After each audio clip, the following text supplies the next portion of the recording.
Bonjour à tous, aujourd'hui c'est Nilsfoot et on se retrouve pour une nouvelle vidéo, une vidéo qui va concerner les transferts. Donc la période des transferts est ouverte depuis le 1er janvier et elle va se terminer à la fin de ce mois-ci. Donc il y a déjà eu quelques gros transferts avec des sommes assez importantes. Donc je vais vous présenter tout ça dans cette vidéo. Le premier transfert de cette vidéo est celui de Wesley Sneijder. Donc je l'ai mis dans cette vidéo parce qu'il y a quelques années c'était quand même, il était au top niveau. Donc, à peine arrivé à Nice, il va repartir pour le club qatari de Doha. Donc, on ne connaît pas encore le montant du transfert, mais bon, vu qu'il part au Qatar, à mon avis, c'est pas pour rien. Donc, on ne verra plus Wesley Sneijder vu que le championnat du Qatar n'est pas fort suivi. Le prochain transfert de cette vidéo est un transfert purement en Première Ligue. Donc, c'est Ross Barkley qui a été transféré d'Everton à Chelsea pour 17 millions d'euros. C'est quand même une somme assez basse, je trouve, pour ce joueur. Surtout aujourd'hui, avec les sommes qu'on voit, c'est quand même un montant assez faible. Donc, Ross Barkley est jeune, il a quand même un bel avenir. Et donc, Chelsea se renforce un peu plus en attaque pour encore essayer d'être champion, même si ça risque d'être compliqué. Et Ross Barkley n'a plus vraiment sa place à Everton, il a besoin d'un club de plus haut niveau. Toujours en Première Ligue, cette fois-ci c'est le club de Leicester qui a décidé de se renforcer en attaque. Donc pour le moment, ils sont plutôt en milieu de tableau. Donc ils ont décidé d'acheter Adrien Silva au Sporting de Lisbonne pour 24 millions. Donc c'est quand même un buteur assez jeune, portugais et prometteur. Donc, à mon avis, j'espère qu'il va progresser, qu'ils pourront le revendre plus cher que ce qu'ils l'ont acheté. Les plus gros transferts à l'heure actuelle de ce mercato est celui de Ricardo van Dijk. Donc, il a été transféré de Southampton à Liverpool pour 84 millions d'euros, ce qui en fait le défenseur central le plus cher de l'histoire.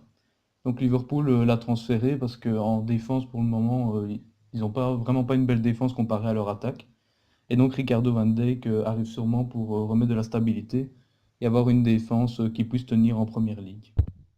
Donc le transfert le plus gros pour le moment de ce mercato, c'est celui de Felipe Coutinho. Donc il a quitté Liverpool pour rejoindre le FC Barcelone pour 160 millions d'euros, ce qui n'en fait pas encore le transfert le plus cher de l'histoire, mais c'est quand même une grosse somme. Donc ça faisait quand même déjà en été, Coutinho, on pensait qu'elle allait rejoindre le Barça. Ça stagnait, mais finalement la transaction s'est faite cet hiver-ci. Donc Liverpool a acheté Van Dijk mais a perdu Coutinho. Donc ils vont aussi devoir se renforcer en attaque. Et Coutinho est quand même une bonne recrue pour le Barça, sachant que bon, Dembélé revient de blessure et le départ de Neymar doit être remplacé par un joueur de haut niveau. Marco Piaca, lui, n'a pas été transféré par la Juventus, mais a été mis en prêt, donc il est parti à Schalke 04. Donc c'est aussi un joueur très prometteur qui a joué la saison dernière avec la Juve, parfois en Ligue des Champions. Et donc, mais il s'est blessé et donc après il ne joue plus à la Juventus. Et donc il est parti en prêt à Schalke où il aura plus de temps de jeu et pouvoir montrer ce qu'il vaut.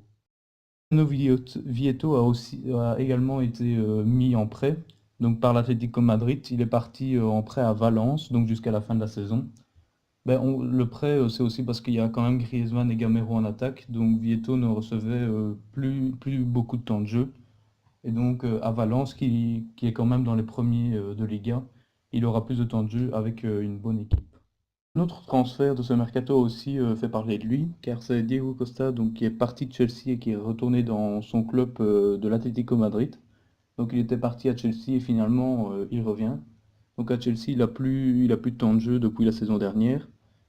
C'est toujours Morata titulaire et parfois Batshuayi, mais Diego Costa n'est définitivement pas sur les plans de Antonio Conte. Donc il a préféré retourner à l'Atlético, où il a déjà quand même mis 2 buts en 2 matchs, mais il s'est aussi déjà pris une rouge. Donc ça va amener quand même de la concurrence en attaque à l'Atlético. Ils ont quand même encore Griezmann et Gamero. Donc Diego Costa est une bonne recrue, il a l'habitude du club. Donc il faudra voir s'il va pouvoir relancer sa carrière. Cédric Bakambu a été transféré de Villarreal en Chine, donc au Bering Guan, donc pour 40 millions d'euros. Donc forcément, vu que c'est un club chinois qui l'achète, c'est quand même une grosse somme. Il a décidé de partir en Chine, la Chine qui fait beaucoup d'achats de joueurs d'Europe pour essayer de relever le niveau de son championnat. Donc Bakambu est parti en Chine, et donc ça veut dire aussi qu'on ne l'aura plus sur FIFA. Dernier transfert de cette vidéo est celui de Carlos Tevez. Donc l'ancien buteur de la Juventus avait quitté la Juve pour repartir dans son pays à Boca Juniors. De là, il était parti en Chine, à Shanghai Shenhua. Finalement, ce mercato-ci, il revient jouer à Boca Juniors.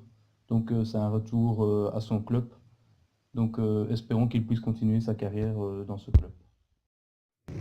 C'est déjà la fin de cette vidéo. Si vous avez aimé la vidéo, n'hésitez pas à la liker et à vous abonner à la chaîne si ce n'est pas encore fait. Merci d'avoir regardé cette vidéo et à la prochaine.